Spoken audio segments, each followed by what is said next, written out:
Well, hello to all of you wonderful viewers out there. Hi, I'm Awesome Joe, and thank you guys so much for taking in the time of your day to watching another episode of Awesome Joe's Movie Reviews. And we're going to go ahead and be talking about the newest movie out in theaters of the year 2026. Is Maggie Gyllenhaal's The Bride.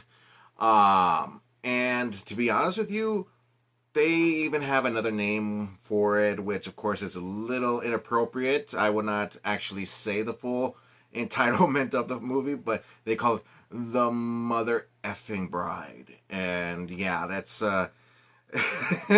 it clearly states in how this movie is gonna be different, something very special, something that the audiences are gonna have to really latch on in order to have a full understanding as to what this story is all about. Now, of course, obviously, as we all know, that due because of the marketing that they had for this, the trailers, the posters, it's clearly obvious as to it of what it's based on, which is of course the Bride of Frankenstein. And of course, we don't really know that the visuals, the prosthetics, everything that they do to make these two wonderful characters look so realistic in this movie. It just looks great. I really do love on how the makeup and the outfits are. You know, the designs, everything of it. It looks fantastic. They're not gonna look like the original looks and how we remember them back in the original, Frankenstein movies. I haven't gotten to see the Guillermo del Toro's Frankenstein. I know it's available right now on Netflix. I just haven't really gotten, I can't say the chance, but more of the idea of getting to watching it. But I went ahead and watched this, and I loved the trailers. I loved everything that I was looking at. And this apparently is not I thought it was Maggie Gyllenhaal's first directorial debut on directing a film, but unfortunately not. She actually her first directing movie was called The Lost Daughter, back in 2021. It looks like here, I think. But yeah, after watching this, I actually enjoy it. I think that she's a much. I mean, I never really see much of her work as an actress. Um, Probably only off of either Secretary or the Dark Knight. She's okay, but I love her directing. I love her directing more than her acting. And I think that she has a really great vision. I think that she did a really great job with this movie. I have my computer here with information off of the movie, so I don't really forget anything to mention. But we're gonna start off with Christian Bale first. He's actually one of the reasons why I wanted to watch this, because I love Christian Bale. Not just because he was Batman in the Christopher Nolan movies, but I've seen the way that he acts in other films like the Missionist or Fighter, and this dude can act. I mean, there are actors. There's two different kinds of actors. There are just actors, and then they're just actors. I mean, this guy, man, the way that he's what they would call a chameleon, man. This guy you can still recognize him as Christian Bale, but when he really develops himself into being somebody else, a completely different person, he does a really great, phenomenal job. Not just with his acting, but with his physical appearance as well. So, like what he did in Thor: Love and Thunder, even though that movie was terrible, I really thought his performance was just brilliant. I mean, he was just phenomenal in that movie. That was probably the only positive about that. But then seeing him here, my goodness, man, he did great. I mean, he really stood out. Uh, and I just through and through from the very beginning to the very end, a phenomenal performance. Um, I love the way that when he approaches himself in the movie, and through and through all the way to the end, his acting was just so great. He's the Frankenstein monster, but of course, he takes the name of his father, which now he is just called Frankenstein, or Frank, or Frankie, the way that they call him in the movie. And he goes to Chicago and runs into. He's looking for this doctor named Doctor Euphronius, and that's played by Annette Bening. She's in the trailers too. She's a great actress. Man, she's one of the legends, one of the originals, and her being in this movie was just great. I really did love her performance, um, every second of it. So what Frankenstein is, why he needs this Annette Bening's character for is that he is suffering from loneliness. He's already lived on this earth after he has been created by his creator for 100 years now, and so now he's suffering from loneliness. He's not looking for some uh, sexual companion. He's looking for love. He's looking for someone who he can spend his life with, because of course he looks like a monster. He's called a monster. So there's no possible outcome of him ever interacting with anyone, or ever even getting the chance to meeting anyone. And we all know how that feeling is when we just want to go out there and meet that other half, that other person that we can relate to, who we would depend on to spend the rest of our lives with. And that's what he wants. They continuously keep on mentioning, he's looking for sex, he's just horny. I'm like, no, that's not the case. That's not what he's looking for. He's not looking for the physical intimacy. He's looking for compassion. He's looking for something that he can connect his heart to, which what brings us to the lead of this movie. And my God, man, I never heard of Jessie Buckley before. She pretty much appears in several different already, so many different movies and TV shows. I know that she has a nomination right now for Best Actress in the movie Hamnet that was last year. I haven't seen that movie yet, but I'm really looking forward to seeing that whenever I get a chance. Whenever I do find it. She was also in the other Maggie Gyllenhaal directed movie, The Lost Daughter. Wicked Little Letters, Wild Rose, Men, Beast, Judy, the works. So all that. She's no stranger to the world of cinema. She's very familiar. But now when it comes to me, I now know who she is. And yeah, she's also in TV shows Taboo, Chernobyl, War and Peace, The Woman in White, etc., etc. Yeah, as soon as she pops up in the movie, which is not even, that long. I mean, as soon as the movie starts, she comes in and she's just already acting her tail off. She was amazing. She's an actress. She's a singer. The way that people would say about this movie is what Joker Folie à Deux what was wanting it to be like. It really wanted to be what this movie was.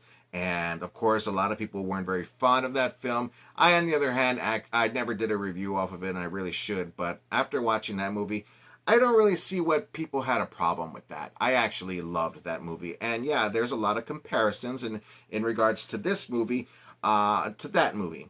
But yeah, I think that, wow. I mean, if I ever hear the name Jessie Buckley ever again in another future film that she's a part of, absolutely I'll watch it in a heartbeat. She was phenomenal. A huge plus. I mean, Christian Bale did great, but the chemistry between the two of them, great. I just absolutely loved it. These two did a really good job together.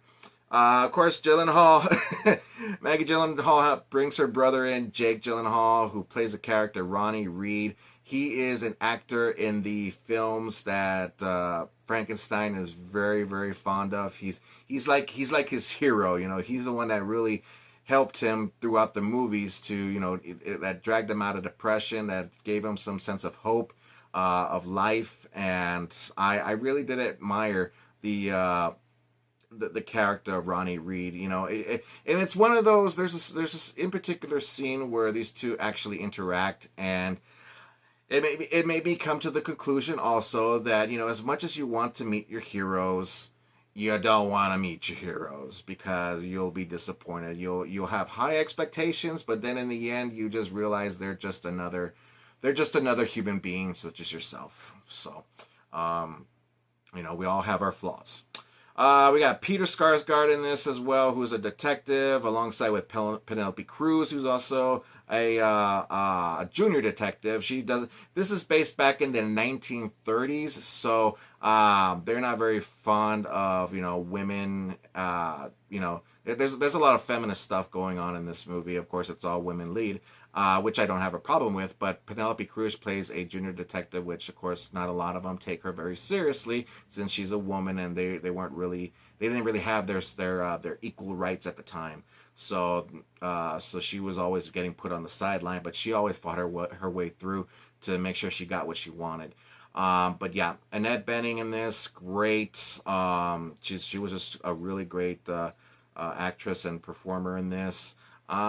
Jeannie Berlin, who plays Greta, she's kind of like the Igor to Annette Bening's doctor character. At first, I'm like thinking, is that Angelica Houston? It looks just like her, but I'm like, no, that can't be her. So I had to look it up, and yeah, no, it wasn't her.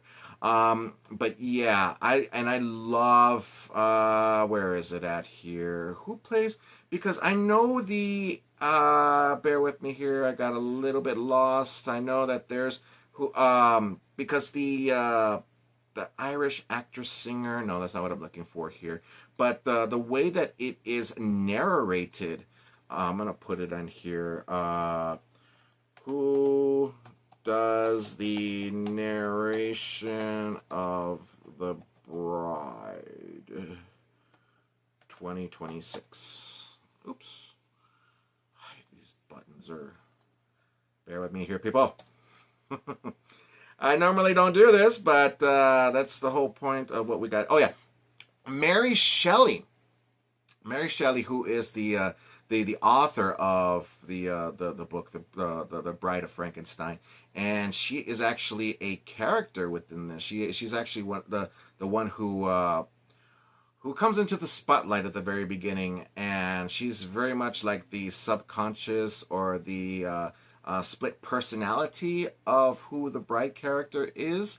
And I just love on how the way that she has that split personality, her performance having to doing that, jumping from who she is to this other individual character, which is of course the author.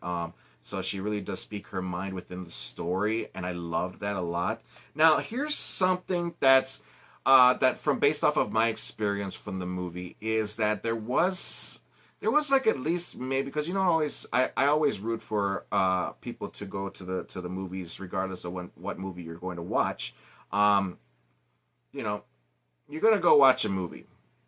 You're paying good money. I mean, because I know that these tickets now, they're not cheap anymore, especially during evening matinees. And man, there was like maybe at least 10, if not 15 people in the theater, which is an improvement. It really is for a movie such as this, because I can really see this being an Oscar contender for next year's Oscars. Not this one coming, but in the year 2027. And like I said, when it comes to Jessie Buckley in this, she guaranteed she's going to get nominated again for this movie. I mean, fantastic. I can't wait to see her in future films, whatever she pops in next. So she made a name for herself. She's appeared in a whole bunch of other things, but after this movie, definitely for sure, if I ever see her, she's won me for me to buy a ticket to go seeing her movie. Yeah, but anyways, yes. I think maybe within the quarter of the film, there was at least one, if not two people that got up and left the theater. I don't know why. I think that the movie was fascinating, was interesting. You got this Romeo and Juliet. It's a romantic story, drama. And if you're expecting to see your traditional horror monster flick, then yeah, you came into the wrong picture. And it's got that like I said, the Romeo and Juliet and the Bonnie and Clyde kind of thing, or the Joker Folie do, like I've mentioned. I mean, it's got all those. If they all had a child, this is what the Bride is. And but yeah, there's like at least one or two people that left. And to be honest with you, if you cannot appreciate good art, then it's best that you do leave, because if you don't appreciate it, then there's no point in watching it. You're not gonna If you don't understand it, then there's no point. I mean, I would love it if people were to have sat and stayed and watched and understood where this movie was coming from, because like I said, Joker Folie do, people didn't understand it. They didn't like it. Me, on the other hand, I actually enjoyed it. A lot of people didn't appreciate the ending either, but for me, I actually, I understood where it was coming from. If you were to understand the mental psyche of these unique characters, it's much more of an understanding, and it'll really help you open your eyes to what you're watching here. But yeah, I think that this is just a really great movie, and I had a great time with it. There were several problems that I did find in the movie that really took me out, because, of course, they had a message that was being brought during the film that really scorched itself through feminism and bringing in other female a story about females, and they only really just bring it out there for a certain amount of minutes, and after that we don't really go back to that. So there was another storyline, which of course I think that the movie would have still worked out the way it is just fine without it, but it's in it and it's fine. I love the fascination that Frankenstein has with the bride. I mean, as soon as he sees her, the first words that he says is, "She's beautiful," and and he immediately falls in love with her, not just because that he can finally have someone he can relate to, but I love on how he just can never keep his eyes off of her. He falls in love with her. He has this. He doesn't have that connection immediately, even though he fancies her, but there's no connection with them both just yet until they actually go on adventures together, and you start to see on how things are fully connecting between the two, and that's when they become this Bonnie and Clyde pair. So I really did admire their chemistry. I mean, just fantastic. Yeah, this movie is rated R, so there's a lot of stuff that happens in there that's very inappropriate for younger viewers. So a lot of dark stuff happens, but I really did appreciate the story and the characters. Just everything about it was just fantastic. But like I said, if I were to hear about Maggie Gyllenhaal directing another film, which of course I'm going to watch The Lost Daughter as well whenever I can find it. If you guys know where to find that, let me know so I can check that out. And even of course, like I said, when it comes to Jessie Buckley, man, when I see her again, oh boy, am I gonna watch that, because she did great in this movie. I loved her performance. Um, but yeah, I Frankenstein, fantastic. Christian Bale. Rotten Tomatoes, not a good. It's still good, but not as good. I would think that they would have given it a better percentage. I mean, like I said, my percentages are not going to be in any relations to what Rotten Tomatoes has. If it could be at a high score, it's just depending on my personal opinion about the movie. But yeah, for me, I think that when it comes to The Bride, I loved it a lot more than I didn't like it at all. I think that the scenes when it comes to Peter Skarsgård and Penelope Cruz, they were a little bit of a drag. I don't really find that even though they did a great job, I don't think that them being involved in the film was really at all interesting. all I'm thinking about when we see them is, when are we going to jump back to our main characters here? I would love to see more of them doing, doing more in their adventures together. So I love their love chemistry that they share amongst each other. So fantastic.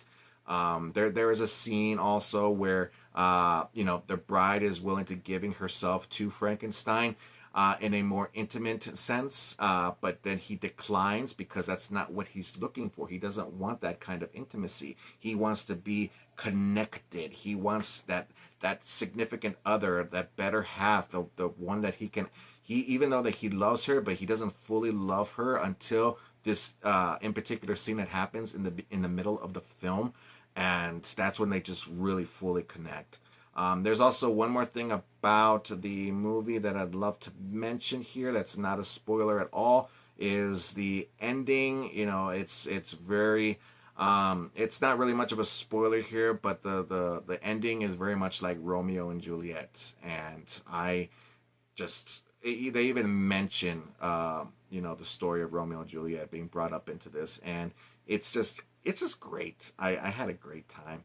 But yeah, going back to my percentage rate when it comes to this movie, I'm gonna go ahead and give it a good 85%. I did love this a lot. 85% is what I give the movie The Bride, if you want to call it the other one, the Mofo Bride. I'm not gonna say it because that's one of my rules when it comes to these videos, is to not curse. It's not one of the things I'm very fond of. But yeah, I love this movie. When I go watch it again, absolutely, and I do recommend it to everybody to going out and watching it. If you understand true art, if you understand exactly what it is that you're watching, if don't expect to see anything like action or, it's a romantic drama, and I actually am very fond of it. There's a lot of great scenes that really feel like, you know, there's a lot of dance numbers, musical numbers, and I love that a lot. That, like I said, it's a lot what Joker Folie à Deux was trying to do, and of course it didn't fully succeed. But for me and my part, I really do think that they did. They did a great job with this movie too, and a great time. But yeah. Anyways, you guys, that's my review off of The Bride. What did you guys think? Have you guys gone to check it out yet? If not, I absolutely recommend that you do. When you do, come back here. Let me know what you guys think. And if you guys are interested in it, please like and subscribe to my YouTube channel at Awesome Joe Movie Reviews. Don't forget to click at that like and subscribe button there, everybody. I really do appreciate everybody's time into doing that. And if you are looking forward to more videos in the future, go ahead and click on that notification bell as well too, so you can be soon notified about them. But anyways, you guys, I'm Awesome Joe. Keep on living the dream, and as always, stay awesome. Thanks you guys once more again, and I'll see everybody in the next video. Bye.